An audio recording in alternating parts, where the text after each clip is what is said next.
E nesse combate feroz, anônimo, terrivelmente obscuro, afogado na solidão das chapadas, a natureza não o abandona de todo. Ampara o homem muito além das horas de desesperança que acompanham o esgotamento das últimas cacimbas. As cacimbas que eram o reservatório de água para tempo de seca, né? Minha avó, por exemplo, aqui em Barbalha, tinha uma cacimba que abastecia não só a casa dela, na região todinha ali ao redor da casa dela em Barbalha, ela abastecia. A cacimba era a cagesse daquela época, as cacimbas, né? Ao sobrevir das chuvas, a terra, como vimos, né? Mostrou isso antes, transfigura-se em mutações fantásticas, contrastando com a desolação anterior. Os vales secos fazem-se rios, ou seja, de repente o deserto vira o paraíso, vira o Éden. Então, ele mostra isso várias vezes. Ele volta a dizer aqui na página 43, o sertão é um vale fértil, o sertão é um pomar vastíssimo, sem dono. Ou seja, ele mostra também muitos lugares abandonados, que não tinha estrutura que se tem hoje para acompanhar, para trabalhar a terra. Então ele mostra também que não havia esse apoio, por exemplo, governamental, né? Então aqui ele termina dizendo o seguinte, aqui na página 43, a natureza não cria normalmente deserto. É nesse livro que vai aparecer uma frase dele que é muito famosa, aparece na internet, no Facebook, no Instagram, em livros, em TCC. Daqui vem a frase dele: o homem é o verdadeiro fazedor do deserto, não é a natureza.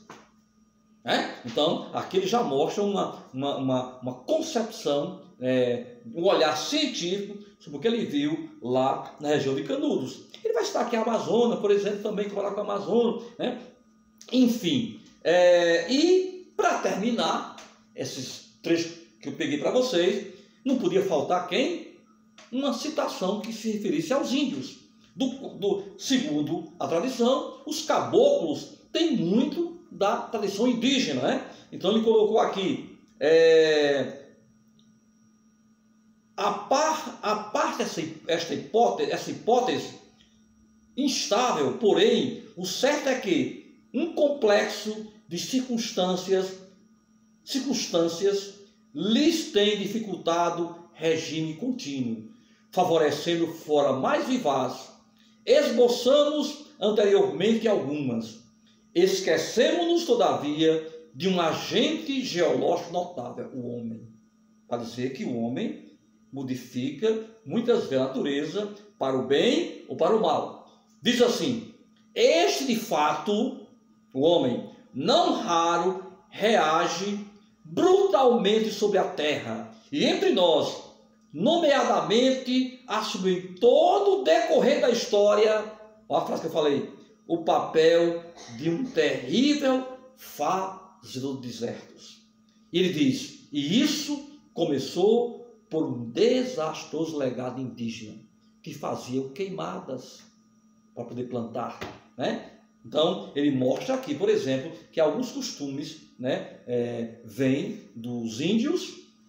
É claro que a destruição também tem muito a ver com a cultura portuguesa que veio aqui não para povoar. Aqui o que veio para cá foi para tirar da terra, né, o pau-brasil, o açúcar, o ouro. Então era uma colônia, não é de povoação, como a colônia americana. Então ele mostra também que muita coisa aqui tem a ver com a cultura que nós recebemos, do negro, do índio e do branco. Portanto, é um livro que não dá para você tentar resumir, digamos assim, em poucas palavras, né? Então, de certa forma, ele vai fazer comentário e até dar sugestões. Por exemplo, na página 45, ele diz assim: imaginem-se os resultados de semelhante processo aplicado, sem variantes, no século. Se de repente o Brasil investisse, não agora não, já vem se investindo nessa região, nesses povos, nessa vegetação, nessa cultura, o que seria o Brasil, o que seria esse povo, se durante séculos já se investisse, né, no povo. E ele disse, mas isso previu o próprio governo colonial, e propôs que investir, inclusive, também em cultura, em educação, em saúde e tantos outros problemas que a gente percebe aqui quando lê Os Sertões de Euclides da Cunha, ou se quiser, Belo Santo, na concepção do Antônio Conselheiro. E ele diz que o que ele colocou aqui como sugestão não é ideia nova, né? Ele diz que o espírito de civilização não é uma coisa nova, apenas que o Brasil deixou a coisa acontecer de tal forma que ele termina assim esse trecho que representa quase a conclusão da primeira parte do livro. Ele termina assim: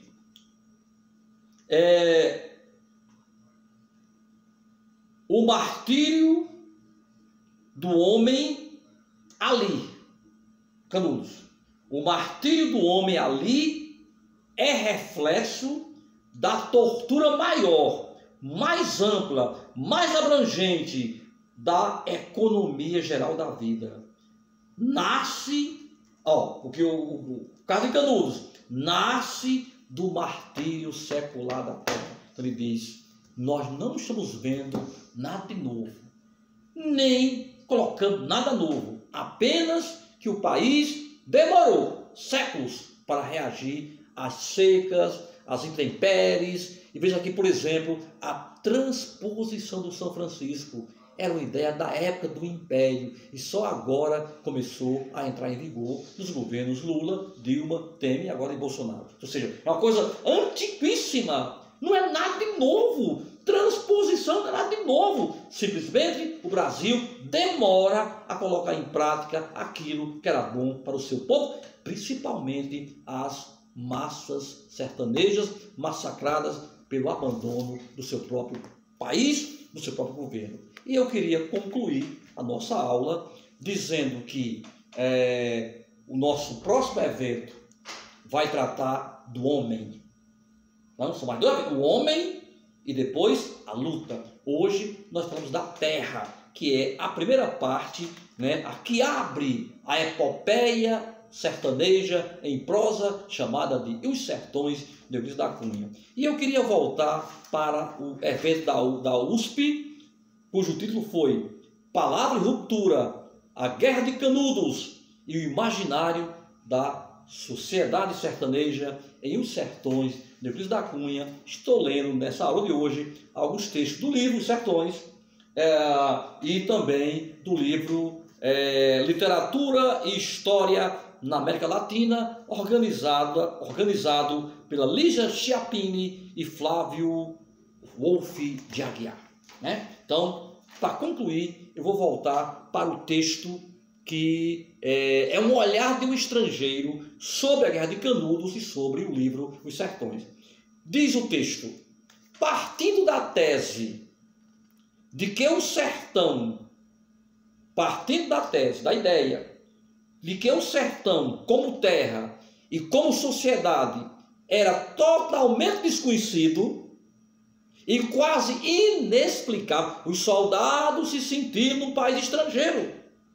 Para poder explicar a Bahia, o Norte, Canudos, Belo Monte, ele precisou dar exemplo de outras regiões, porque as pessoas lá do Sul não conheciam essa região onde estava o Arraial de Canudos. Incrível! Então lá, partindo da tese de que o sertão, como terra e como sociedade, era totalmente desconhecido e quase inexplicável, Euclides tinha de estabelecer constantes pontes, repare bem, e ligações entre o conhecido e o desconhecido. Como é que eu vou explicar o que é o Nordeste, o que é Canudo, quem é concentrado, para um povo que não tem noção disso? Como é que eu vou explicar para alguém o inexplicável? Ele teve que criar alternativas, né? Então ele diz, era preciso estabelecer constantemente pontes e ligações entre o conhecido e o desconhecido, para assim transpor o abismo que via entre o interior bárbaro, o Nordeste, o norte da linguagem dele, e o Brasil civilizado, que imitava a Europa, o Brasil do litoral, né? Ora, a formação desses intelectuais era europeia e se pretendia selo europeu. Seus referenciais eram a história e a literatura da antiguidade, da França, de Portugal e, naturalmente, as noções de evolucionismo e do positivismo. E o método básico para explicar e para evidenciar plasticamente a alteridade total da realidade sertaneja é a comparação implícita ou explícita, a analogia com o que é familiar ao leitor e ao próprio autor. O próprio autor comparava aquilo que ele via com o que ele conhecia para poder ver se entendia o que estava acontecendo em Canudos, né? Muito bem. Dessa perspectiva, a linguagem figurada serviria não apenas à comunicação com o leitor. Quem é que lê esse livro? Lembrem do que eu falei em outra aula, o número de analfabetos do Brasil naquela época, né? Quem é que lê esse livro? Os intelectuais que se sentiam parisienses e europeus, lá no Rio de Janeiro, em São Paulo, por aí vai, né?